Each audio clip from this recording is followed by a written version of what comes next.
Olá, bem-vindo ao canal Boa Semente. Eu sou o pastor Júlio César, pastor da Igreja Assembleia de Deus em Bangu. Meu pastor presidente é o pastor Sóstenes Silva. Bom, gente, a gente está aqui hoje para comentar a lição de número 10, da família e a igreja. Promete hoje, lição vai ser bênção, você não pode perder. A família e a igreja. Bom, e a gente vai aqui comentar muitos temas importantes, falar sobre a relação de família, igreja, como é que uma está dentro da outra e como uma influencia a outra. Vai ser muita bênção, vai ser muito bom. Então quero pedir para você desde já, compartilhe esse vídeo para que mais pessoas possam ser alcançadas. Uma boa dica é você compartilhar com a sua classe, com os irmãos, os seus alunos, para que eles possam assistir o vídeo e depois no final de semana você vai ficar com um trabalho bem mais simples, mas mais prático, porque eles vão ler a revista, vão ouvir o vídeo e aí com certeza eles podem ter alguma dúvida e na sala de aula você vai ter tempo para poder abordar mais assuntos, para poder fazer uma aula mais dinâmica, mais abençoada, com bastante subsídio e ganhando tempo. Compartilhe esse vídeo, não se esqueça de se inscrever no nosso canal. 70% das pessoas que assistem não são inscritas. Uma forma de você dizer que gostou do vídeo é você se inscrever no trabalho. Se inscreve no canal, clica no like, aqui no sino, clica aqui embaixo no like, dá um glória, clica no sininho para sempre que tiver uma coisa nova você vai ser avisado. Deixa o seu comentário também, vai ser muito importante para nós. Pega o copo d'água, pega o seu cafezinho, pega aí também a sua revista, porque depois da vinheta tem muita coisa boa para a gente aqui, ok? Roda a vinheta.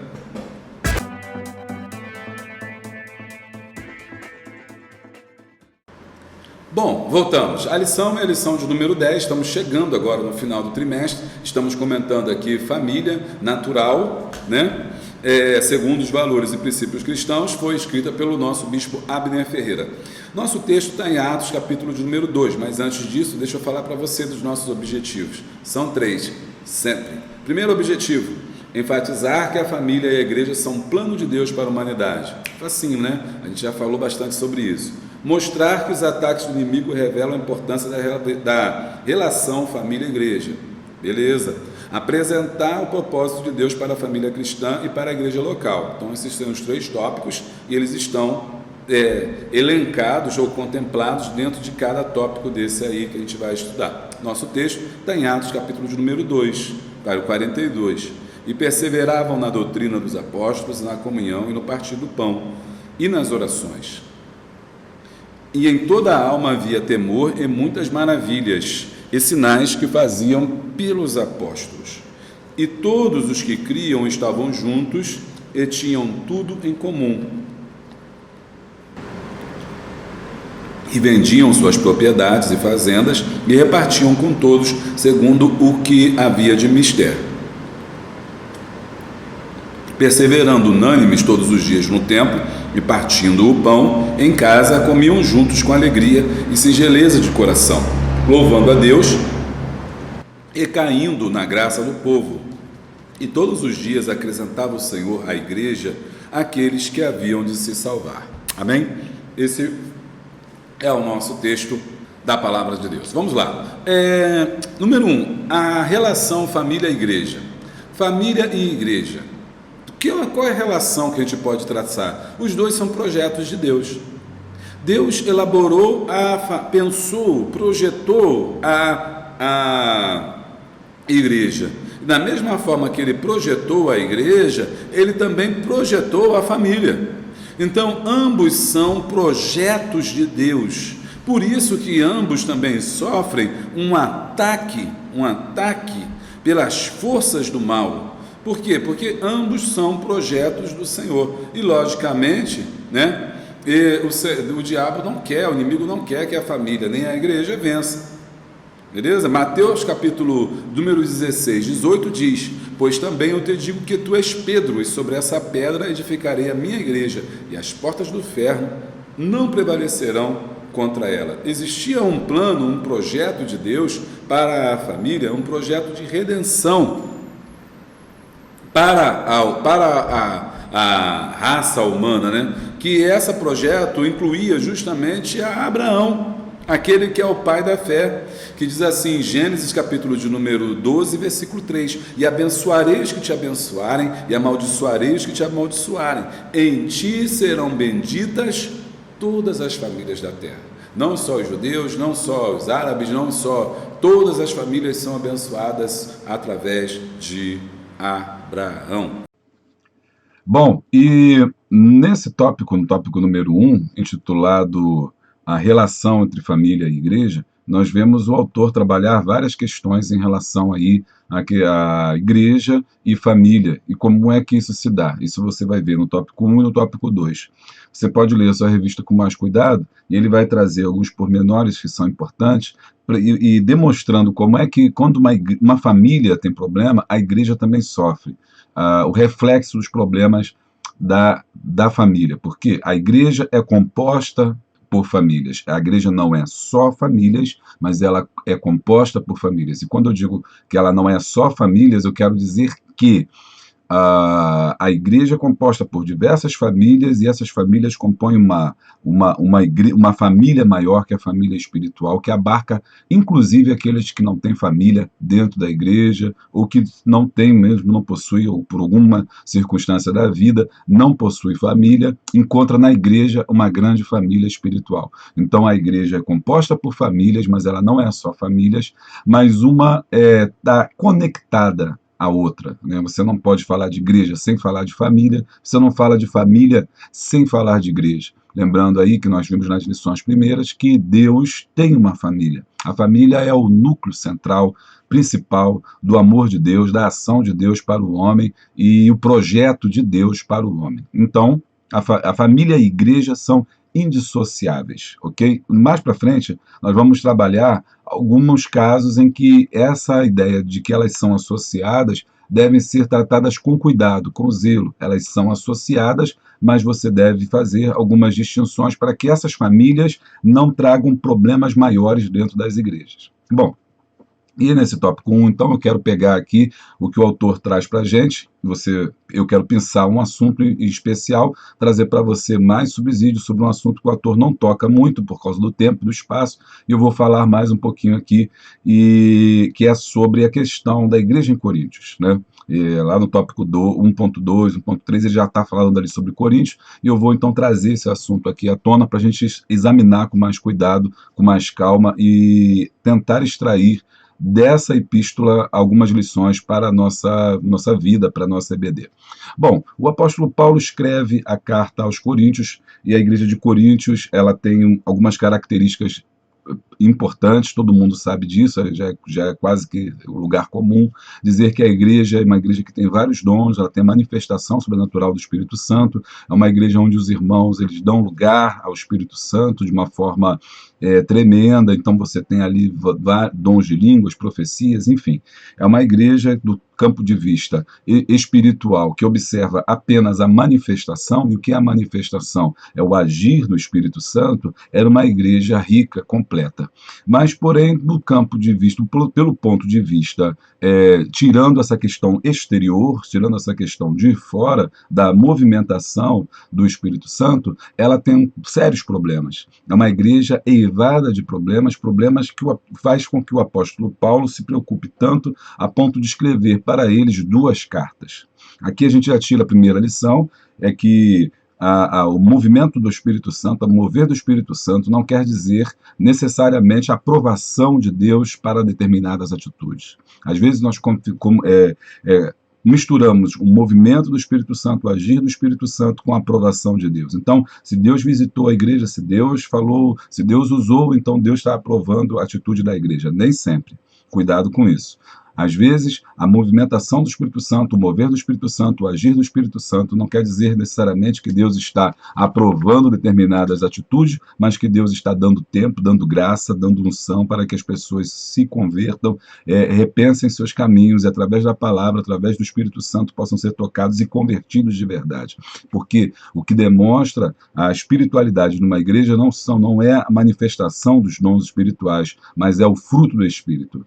Ok? Isso está lá em Gálatas capítulo 5, versículo 22. Essa é a verdadeira característica da igreja, os frutos. A manifestação, ela é importante, ela acompanha, ela adorna, ela é o must, é o plus, né? O algo mais que nós pentecostais temos. No entanto, o que é mais importante é o interior, não o exterior. No exterior você vê a movimentação do Espírito Santo, e no interior você vê o fruto do Espírito Santo. E o Espírito Santo, ele se move não só no exterior, quando você observa, quando você vê, quando você ouve, mas o maior movimento que o Espírito Santo quer fazer é dentro de nós, é dentro do ser. E esse movimento você não pode ver, porque é um movimento interior, é um movimento espiritual. E a Bíblia diz que quem é espiritual discerne, né, o mundo espiritual, conhece o mundo espiritual. Bom, então, voltando a essa carta, essa igreja é uma igreja que tem manifestação dos dons espirituais de um lado, mas tem pecados tremendos. E por que o autor traz isso para a gente? E por que eu escolhi falar sobre isso para falar de famílias? Porque tem duas famílias importantes nessa igreja. A primeira família que você tem referência é a família de Cloé. Tá? A família de Cloé está em 1 Coríntios, capítulo 10, que é justamente quando o apóstolo, que motiva, né, o apóstolo Paulo a escrever a carta aos Coríntios, o que faz com que o apóstolo Paulo escreva aos Coríntios. Então, olha só, está lá, 1 Coríntios, capítulo 1, versículo 10. Rogo-vos, porém, irmãos, pelo nome do Senhor Jesus Cristo, que digais todos uma mesma coisa, e que não haja entre vós dissensões, antes sejais unidos em um mesmo sentido e em um mesmo parecer. Então, a igreja estava dividida, apesar de ter a manifestação do Espírito Santo, que o apóstolo Paulo começa a falar isso, falando que eles têm sido bênção e tal, e tem dons, maravilha, Deus tem operado ali, mas depois ele fala assim, agora temos um problema para lidar. O apóstolo Paulo fala das partes boas, né? Mas depois ele fala assim, agora temos um problema. E aí, qual é o problema? Que há dissensão, que há divisão, que há partido. Olha como é que isso é interessante. Aí o versículo 11 ele diz, porque a respeito de vós, irmãos meus, me foi comunicado pelos da família de Cloé, que há contendas entre vós. Então, aqui, essa família de Cloé, é a família que vai levar até Paulo, através de carta, né, falar o que estava acontecendo na igreja. Então, essa é uma família que aparece aqui, destaca Paulo e fala assim, olha, porque a respeito de vós, tem me falado Cloé, 12, quero dizer com isto que cada um de vós diz, eu sou de Paulo, eu sou de Apolo, eu sou de Cefas, eu sou de Cristo. Então, o que os irmãos fizeram? Levaram a ele o problema. Aqui há várias interpretações. Alguns vão dizer, mas eles são fofoqueiros e tal, não sei o que, levaram, se fosse hoje, né, levou o problema para o líder, mas é importante levar. Se ele não leva, o apóstolo Paulo não ia saber desse problema. E o apóstolo Paulo tomou conhecimento que a igreja estava dividida. E estava dividida talvez até mesmo em famílias. Né? Talvez essas próprias famílias tenham tomado ali partido dentro da igreja. Por isso que é muito perigoso quando a ideia de partido, a ideia de divisão, ela é prejudicial. Quando as famílias estão divididas, quando a igreja também fica dividida e se transforma num campo de batalha. Alguns diziam que era de Apolo e outros diziam que era de Paulo. Paulo foi o fundador da igreja, havia passado por ali por conta das suas primeiras viagens missionárias, fundou a igreja em Corinto e depois passou, e foi embora, porque ele era o apóstolo do gentio. Mas por ali também passou Apolo. Apolo era um homem eloquente, era um homem cheio de sabedoria, um homem cheio de Deus também, e as pessoas ficaram maravilhadas, né, como algumas igrejas acontece quando vem alguém de fora, quando vem um pregador de fora, quando vem um missionário, enfim, que é diferente daquele pastor. Paulo não tinha eloquência, Paulo não era um homem eloquente, Paulo não era um homem de aparência, Paulo não era um homem que as pessoas pudessem olhar, né, como Jesus e ver nele alguma coisa assim que chamasse atenção. Então, talvez não tivesse tanto atrativo quanto Apolo. Apolo parece que arrebatou os corações ali, ele falava muito bem, discursava muito bem, ele tinha uma sabedoria muito grande e as pessoas começaram a dividir. Quem a gente tem que aceitar? A quem a gente tem que ouvir? A Paulo não está mais aqui, passou por aqui o Apolo. O que a gente faz? Isso trouxe divisão. E aí o apóstolo Paulo fala que não haja, pede que não haja essa dissensão. Não diga eu sou de Paulo, nem sou de Apolo, nós somos de Cristo. Amém? Isso é interessante hoje, como a gente vê também, as igrejas também estão divididas, falando assim, da igreja do pastor fulano, a igreja do pastor ciclano, a igreja do pastor Jesus, né? A igreja da Assembleia de Deus, a Assembleia do Senhor, é ministrada, dirigida pelo nosso líder maior, pelo nosso bispo primaz, né? Mas a igreja tem um dono, que a igreja se chama o Senhor Jesus. Não há de nossa divisão, nosso meio não há essa divisão, né? Graças a Deus por isso. Mas muitas das quando as famílias estão divididas, essa divisão entra. A segunda família já aparece diferente. Então ele mostra Cloé que traz esse problema. A gente não está fazendo juízo de valor, não vamos analisar se eles são fofoqueiros, se não são. O importante é que trouxe o problema e o problema começou a ser tratado a partir daí. Ok? Bom, a segunda família também interessantíssima é a família de Estéfanes. A família de Estéfanes aparece em 1 Coríntios, capítulo 16. No finalzinho da carta dele, depois dele falar sobre vários problemas aí, ele vai falar sobre essa segunda família. 1 Coríntios, capítulo de número 16, lá no finalzinho da carta, versículo 15. Ele fala o seguinte: agora vos rogo, irmãos, sabeis que a família de Estéfanes é as primícias de Acaia, e que se tem dedicado ao ministério dos santos, que também vos sujeiteis aos tais e a todo aquele que auxilia na obra e trabalha. Então, essa família era a família de Acaia. Que era Acaia? Acaia foi um local onde eles se converteram, então, naquela região. E por ser das primeiras igrejas, eles tinham pego o ensino que Paulo havia trazido, o ensino que Paulo havia buscado, e estavam permanecendo nesse ensino. E o texto, pelo que o Paulo diz, fazei como eles fazem, estar debaixo, sujeitai-vos, significa que essa família estava lutando para manter ainda os padrões que Paulo havia estabelecido. E o Paulo então vai falar assim: olha, se vocês querem seguir um modelo de família, se a gente está prezando por família, faz como a família de Estéfanes, né? E como nós precisamos de famílias de Estéfanes. Estéfanes e sua família foram os primeiros convertidos na cidade de Corinto, a capital da província de Acaia. Eles, desde o início da caminhada cristã, congregaram-se ao serviço dos santos. Eram não apenas cooperadores, mas também obreiros. Não apenas ajudaram o apóstolo durante a sua estadia em Coríntio, mas também, depois que ele saiu, continuaram trabalhando com zelo na casa do Senhor. Nas horas mais amargas do apóstolo Paulo em Éfeso, quando enfrentou grandes tribulações, a ponto de quase desesperar-se da própria vida, Paulo recebe a visita de Estéfanes, acompanhado de Fortunato e Acaio. Estes trouxeram grande alegria a Paulo, supriram o apóstolo de tudo aquilo que os crentes de Corinto deveriam ter feito e não fizeram. Esses três irmãos trouxeram refrigério ao espírito de Paulo nos dias mais sombrios de sua vida. O apóstolo dos gentios ordena à igreja a reconhecer e a honrar sempre os irmãos dessa estirpe. 1 Coríntios 16, 18, como nós lemos aqui.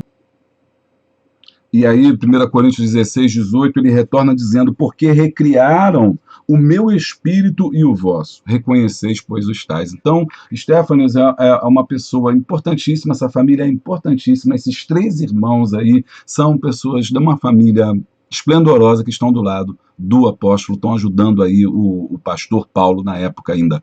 Veja, entenda bem, quais são as famílias que nós temos? Você é da família de Estéfanes? Que você seja alguém da família de Estéfanes hoje. Que cada família seja uma família de Estéfanes. Esteja ao lado do pastor, esteja amparando o pastor, esteja ombreado com o pastor, esteja lutando contra os males, né? Contra as ervas daninhas que tentam destruir a igreja. Nesse momento de embate, de luta, possa estar do lado certo, que é do lado do Senhor, né? E ao lado do seu pastor. E visitaram o apóstolo Paulo, trouxeram para ele refúgio. E quantas vezes o pastor precisa de apoio dos membros, né, das famílias, alguém, uma família que chega e fala: pastor, vamos lá, estamos juntos, minha família está junto, meu marido está te ajudando, minha esposa está aí, meus filhos também trabalham na igreja. Isso é uma bênção. Como seria bom se todas as famílias fossem famílias de Estéfanes? Então, essa família é uma família que a gente tem numa Corinto, uma igreja que está doente, mas tem também famílias ali que estão ainda perseverando,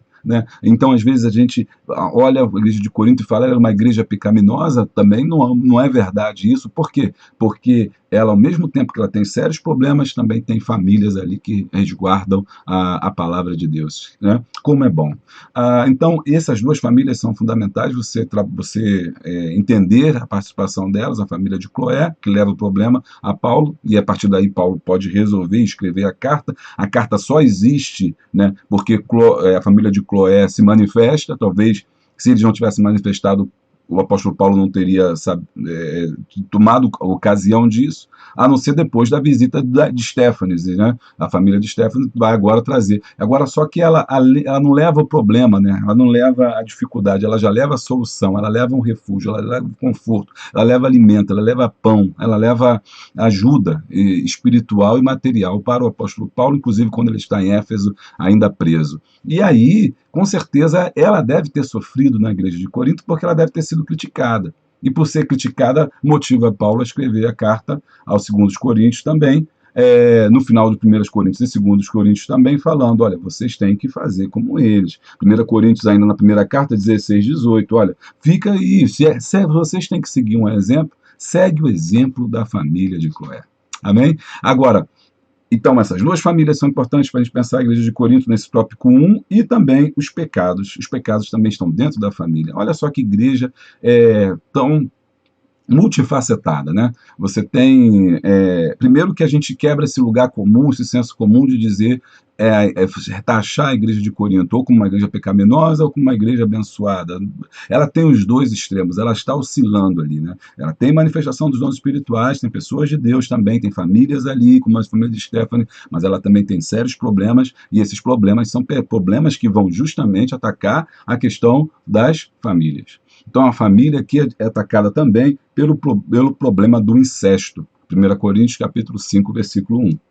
Vamos lá? Vai dizer assim, geralmente se ouve que há entre vós prostituição, tal que nem ainda entre os gentios, como é haver quem abuse da mulher de seu pai. Então, agora você descobre um outro problema dentro da família agora.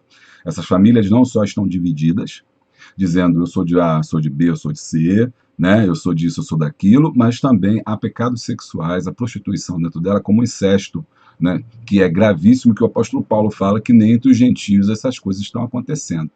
Bom, aqui você está numa província romana, então você tem todas as questões romanas aí, a sociedade romana é promíscua, nesse período, o Império Romano é promíscuo, essa ideia de casamento não está bem assimilada, não tem essa visão, não está ainda, a não ser porque eu vou falar mais para frente sobre o pater família, vou tratar disso mais para frente, mas é visto como propriedade, não como um sentido moral, né, de não trair, de não coabitar com a mulher do seu próximo, ou com a mãe, sua mãe ou seu pai, ou seja, praticado incesto entre irmãos, e a família judia é bem diferente disso, os padrões morais muito mais rígidos. E essa igreja está sofrendo um embate de estar agora com o cristianismo, dentro dessas duas culturas, e parece que a cultura romana está ganhando espaço dentro da igreja de Corinto, está trazendo a divisão, está trazendo aí a questão de uns dizerem que é de um ou de outro, está trazendo o problema dos pecados aí, porque são coisas que talvez a sociedade romana da época praticasse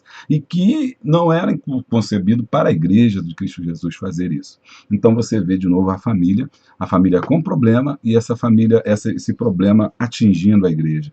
E aí o que o autor fala sobre isso, a gente tem falado sobre isso, quando a família tem certas dificuldades, essas dificuldades vão também influenciar na igreja. De alguma forma, a igreja vai ser influenciada. Então, se as famílias estiverem doentes, a igreja também vai estar adoecida. A igreja de Coríntios estava adoecida, não estava morta.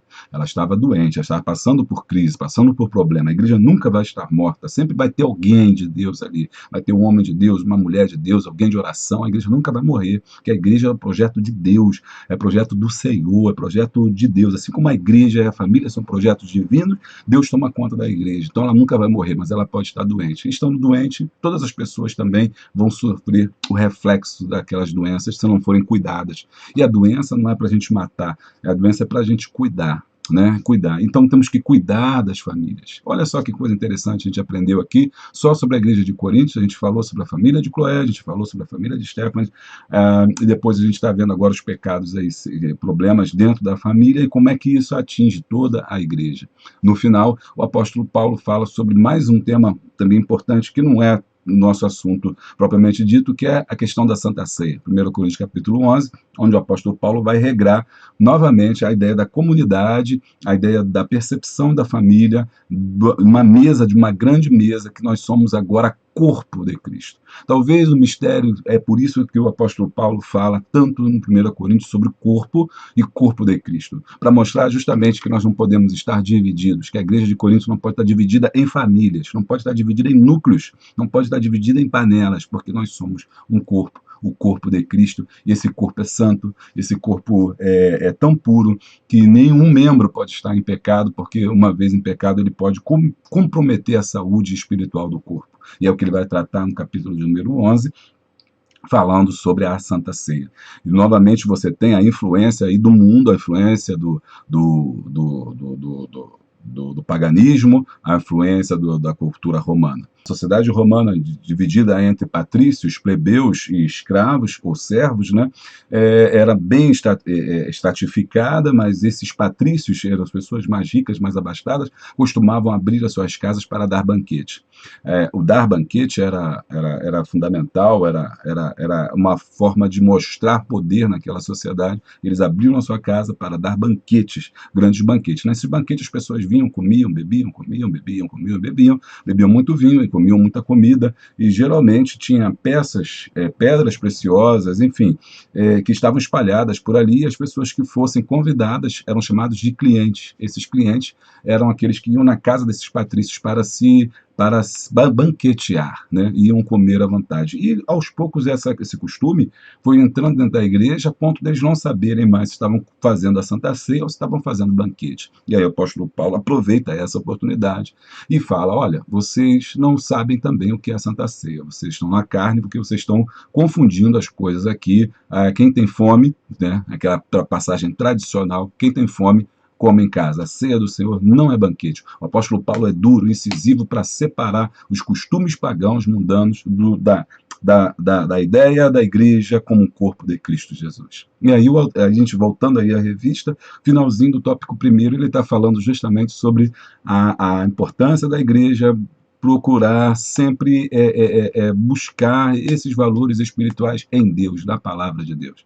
Não no que fulano diz, não no que Beltrano diz, não no que partido A, B diz, não no que pastor fulano diz, mas o que a palavra diz, o que a Bíblia diz. É isso que nos importa, é o que a palavra nos diz, é o que nós seguimos e, claro, direcionados pelos nossos líderes, mas, sobretudo, baseado pela palavra de Deus, e manter a nossa igreja e as nossas famílias precavidas nos costumes pagãos que com certeza vão influenciar a igreja, vão tentar minar aí as famílias. No tópico 2 e 3, eu vou conversar um pouco isso. Sobre, agora é importante você entender e perceber como é que alguns padrões, algumas coisas na sociedade mudam.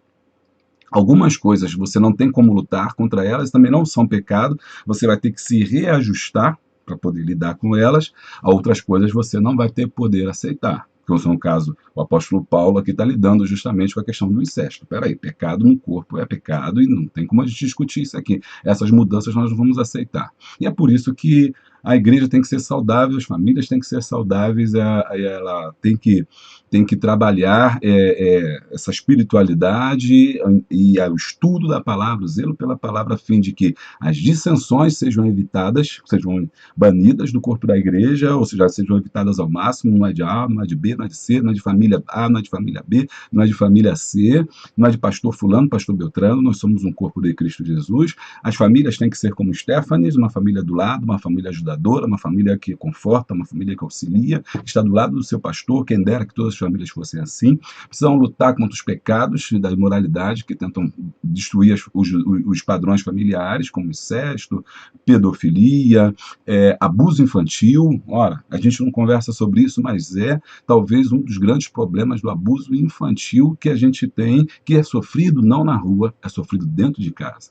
E a igreja precisa um dia tratar disso, lidar disso, dentro das nossas casas, dentro das nossas famílias. Abuso infantil, violência doméstica, são os problemas que estão dentro da família. E se elas não forem cuidadas, se elas se moldarem aos padrões do mundo, que isso acontece lá no mundo, a igreja vai chafurdar. Né? Por quê? Porque ela cedeu aos padrões aí mundanos, ela cedeu aos padrões pecaminosos, deixou que isso contaminasse logo no seio da família, e ao se contaminar o seio da família, se enraizou, né? por toda a igreja, trazendo doença para a igreja, a ponto dela ficar meio cambaleante e trazer muitos problemas. Então, veja como é que é importante a gente trabalhar com isso, né? No tópico 2, no tópico 3, nós vamos falar das mudanças da família, nós vamos falar sobre as concepções de família, nós vamos perceber como que a família mudou, algumas mudanças são boas, nós falamos logo dessas mudanças, logo no primeiro tópico, as ruins, as que não podem acontecer, que a gente tem que lutar, mas no tópico 2 e tópico 3, vamos ver que nem todas as mudanças são maléficas, algumas são muito boas, são muito importantes, e que a cabeça das mulheres mudou bastante, elas avançaram, mas a cabeça dos homens continua ainda lá no século passado, no século XVIII, no século XIX, e isso tem trazido muito conflito para as famílias hoje em dia, tem trazido muitos conflitos para a percepção de família, para o rearranjo social que a gente precisa ter para as famílias do século XXI. Amém? Tá gostando? Não esquece de deixar o seu like, se inscreve no nosso canal, me dá essa força para que mais e mais pessoas sejam alcançadas aí. Compartilha aí esse vídeo aí. Também temos a nossa lojinha aqui embaixo. Compra um livro meu, você está me ajudando a poder fazer mais e mais trabalhos para a obra do Senhor. Amém?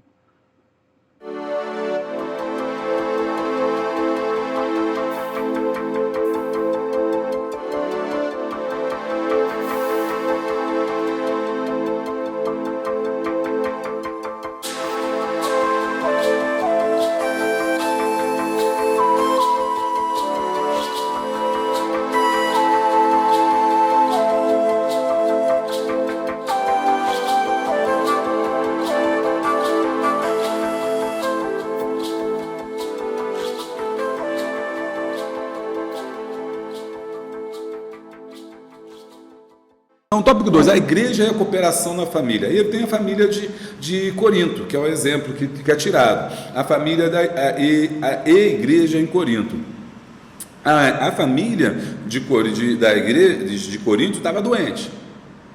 Muitos problemas familiares gravíssimos. A igreja também ficou doente.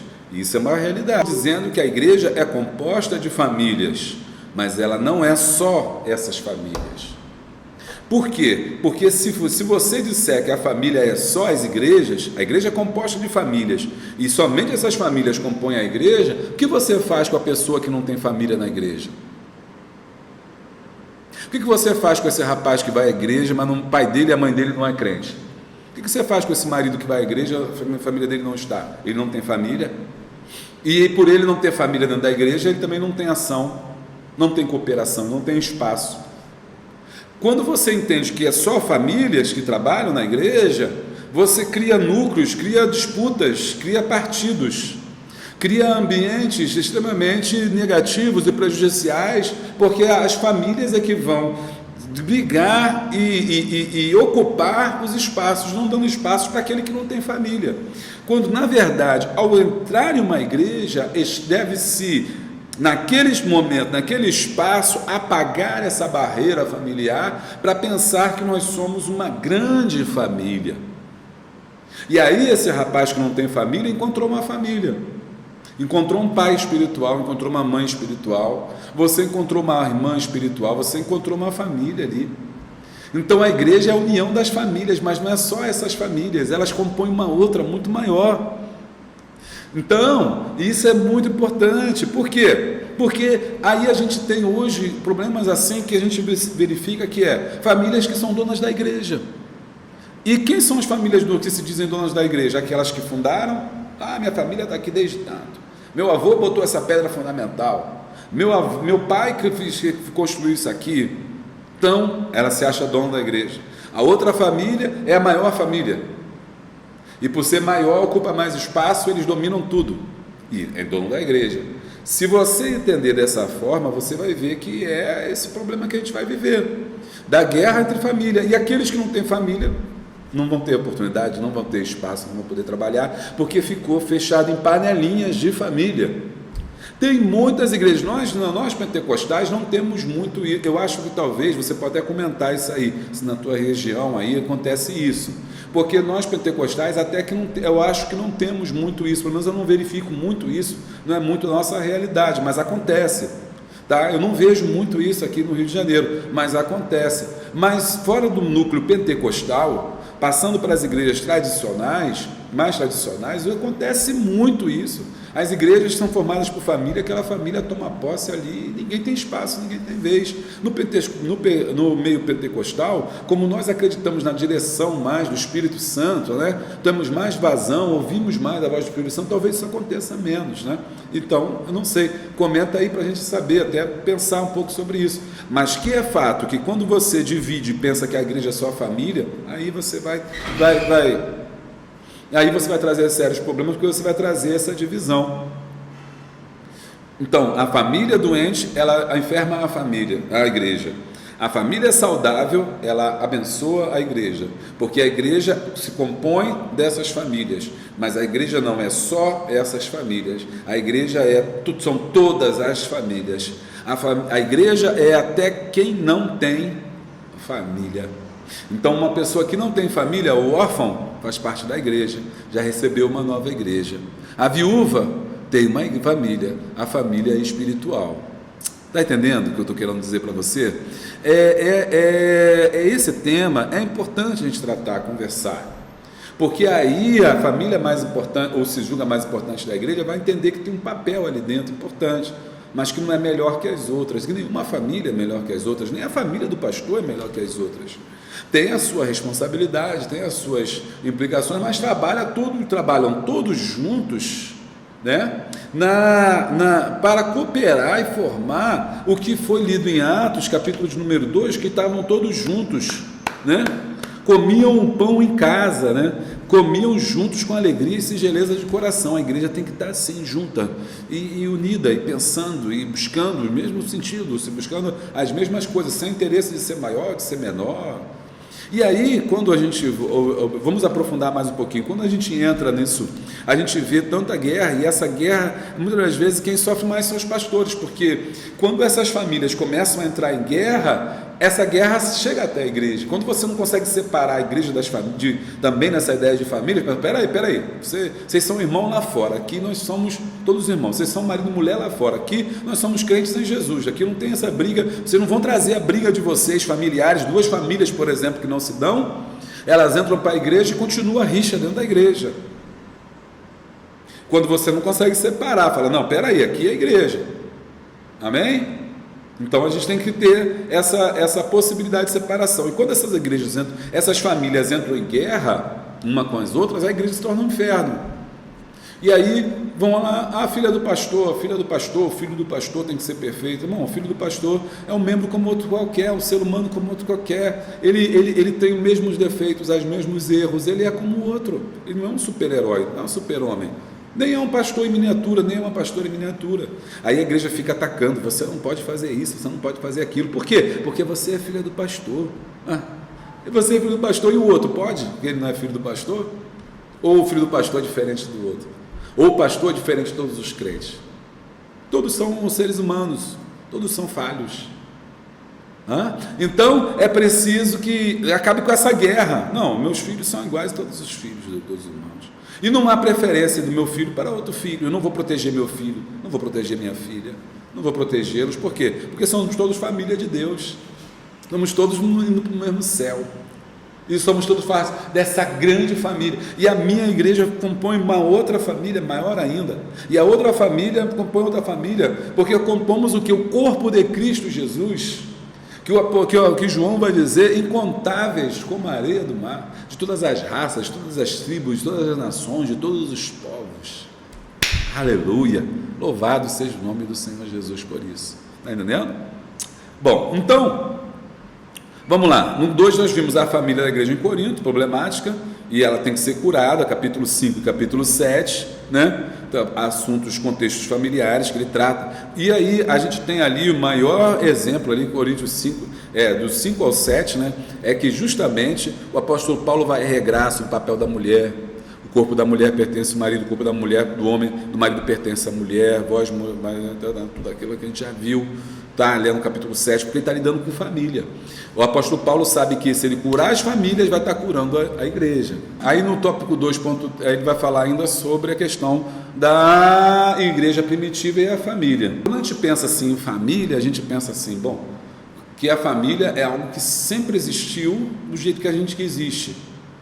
ou que a família é algo estático, não muda.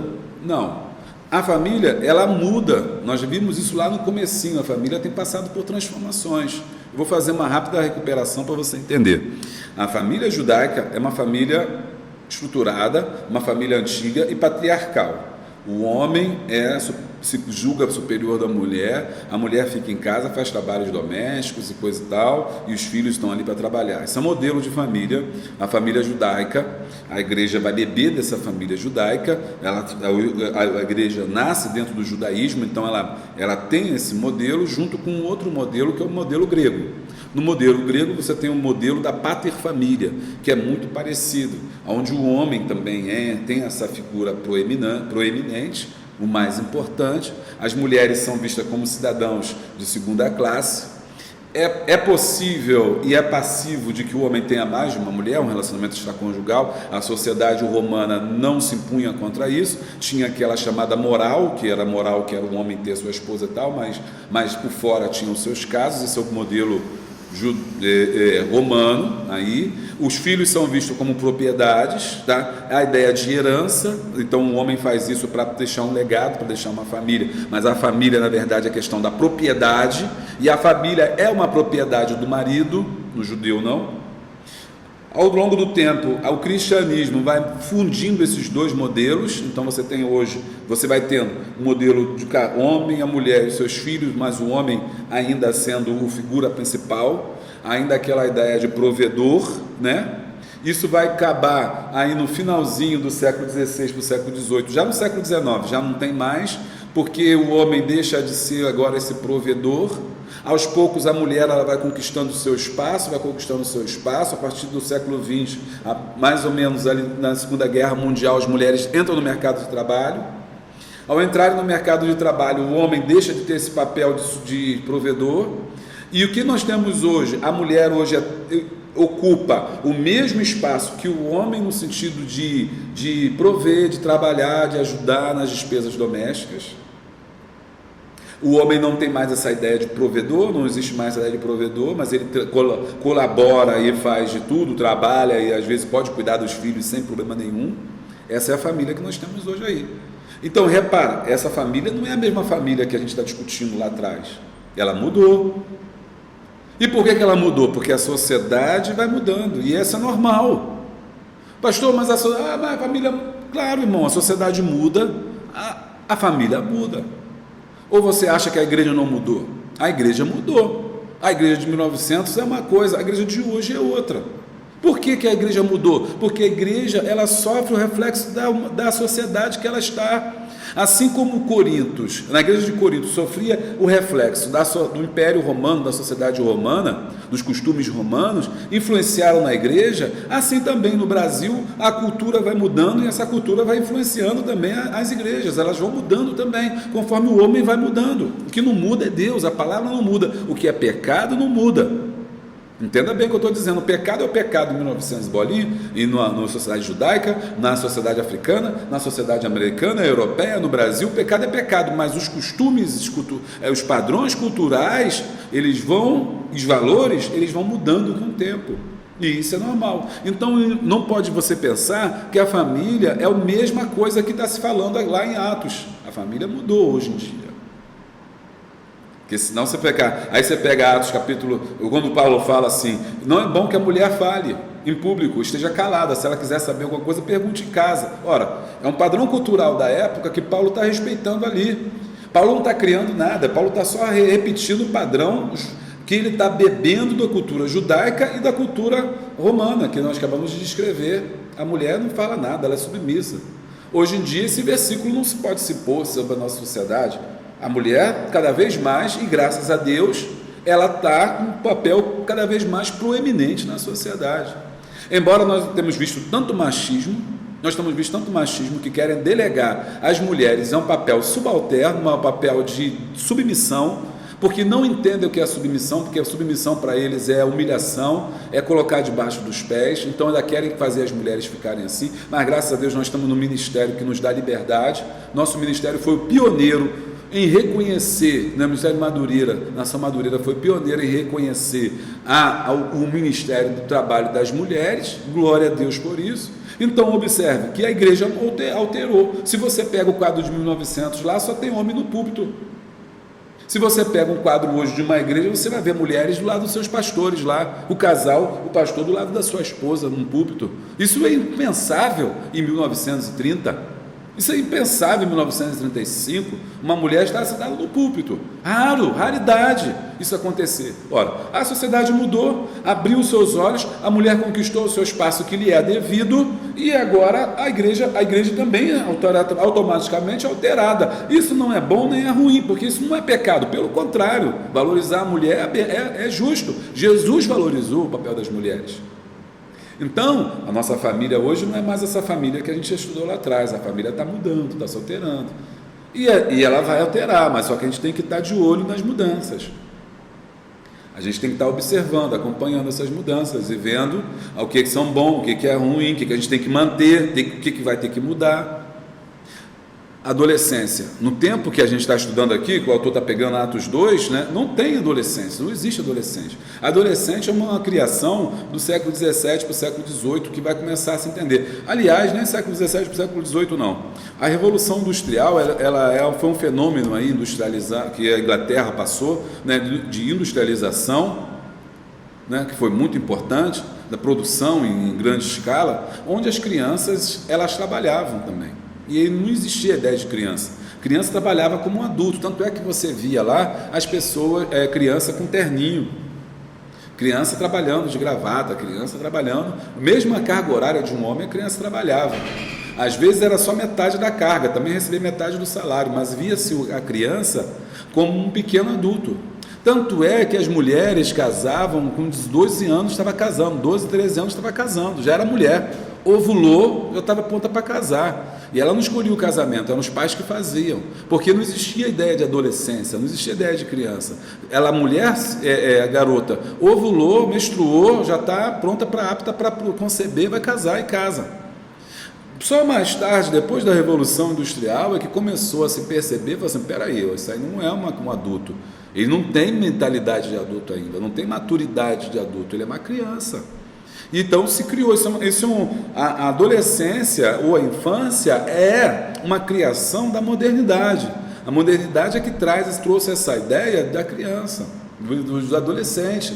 Você não julga hoje uma criança como julga um adolescente, não julga um adulto como julga um adolescente. Porque hoje a gente entende, a gente estudou um pouquinho para saber que a mente de uma criança dá informação, que a mente do adolescente ainda é imatura. Mas que mais tarde, como se tornou mais jovem, a partir dos 18, 19 anos, já amadureceu, já está pronta já para enfrentar a vida. Então, entenda, está vendo como é que as famílias hoje são compostas de adolescentes? Não existia a ideia, a figura do adolescente. A família, então, hoje não é a mesma família que a gente estudava lá atrás. Ela mudou, ela tem necessidades diferentes, ela tem visões diferentes, ela tem pensamentos diferentes daquelas sociedades antigas. E agora, deixa eu só aprofundar mais. Até a adolescência hoje em dia já não é mais a moderna que eu estou falando aqui, porque nós estamos vivendo agora o período da chamada adolescência tardia. Por quê? Dos 12 anos até os 18 era considerada adolescente no século XX. Mas no finalzinho do 20, na verdade, a gente já viu aí a cada vez mais a chamada adolescência tardia, ou seja, pessoas com 18, 19, com 20 anos que se comportam ainda com adolescentes. Até os 25 anos se comportando como adolescentes. Você vai encontrar jovens com 25 anos que não se casaram, 26 anos que não se casaram, estão jogando videogame ainda na sala, está deitado na sala jogando videogame, nem está trabalhando, já terminou os estudos, nem se casou. Eles pensam que são adolescentes. Por quê? A gente está vivendo agora o período da adolescência tardia. Eles estão deixando de sair da casa dos pais como saía antigamente mais cedo. É uma alteração. A gente não sabe se é bom ou se é ruim, lá na frente a gente vai ver. Mas que mudou. Está vendo como é que família ela tem várias concepções, e por isso que o conhecimento histórico é importante, porque você começa a entender o tempo das pessoas, o tempo das coisas e o tempo onde elas estão inseridas para você extrair dali o seu significado. Então, a igreja primitiva e a família, é isso que eu tenho que passar para vocês aí. Entender que a família mudou, a família da igreja primitiva era uma e que a família de hoje é outra. Mas então, pastor, o que a gente vai aprender com a família do passado? Claro, a essência. A essência essa igreja da igreja primitiva tinha. A unidade, o amor, o respeito, é isso que tem que manter na família de hoje. Pegou aí? Deixa o like, dá um glória.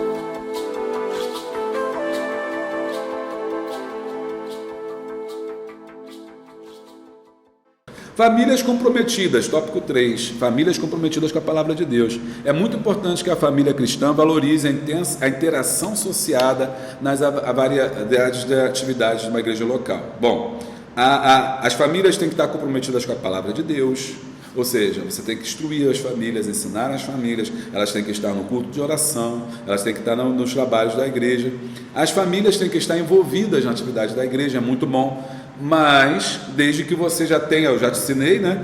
Lá aquele cuidado, saber que a gente não trabalha só com as famílias, trabalha com todas as famílias e até com quem não tem família, beleza? Então, as famílias têm que estar incluídas dentro dos trabalhos da igreja, mas você não deve trabalhar só com famílias, deve trabalhar com todas as famílias. E também não deve trabalhar só com uma família. Porque às vezes tem esse problema do cara falar assim, não, vou trabalhar só com a minha família. Aí você bota ele para trabalhar, ele chama o irmão, chama o pai, chama o tio, trabalha só ele. Não. A igreja não é panela, tem que trabalhar todo mundo, dar espaço para todas as pessoas. Famílias comprometidas com testemunho. E aí isso é importante. As famílias têm que estar comprometidas com valores cristãos, como eu falei lá atrás. Nem o que ele pensa, nem o que ela pensa, mas sendo sal e sendo luz do mundo.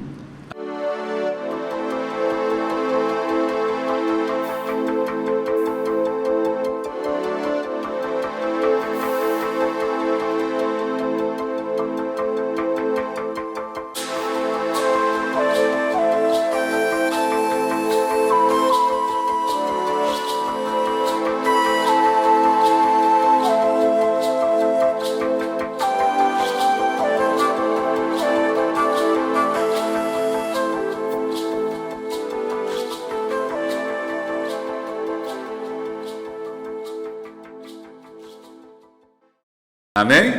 Deus abençoe você. Eu sou o pastor Júlio César. Esse foi o quadro EBD.com. Eu espero que você tenha uma aula abençoada. Obrigado por você ter assistido esse vídeo. Não se esqueça de se inscrever no nosso canal. Clique aqui no like aqui embaixo. Deixe o seu like e dá um glória. Clica no sininho. Assim que tiver uma coisa nova, você vai ser avisado. Esses aqui são os top. As pessoas que me ajudam, a eles meu muito obrigado. E as minhas orações. E também por você que me ouviu e me assistiu nessa manhã. Amém? Deus te abençoe. Paz.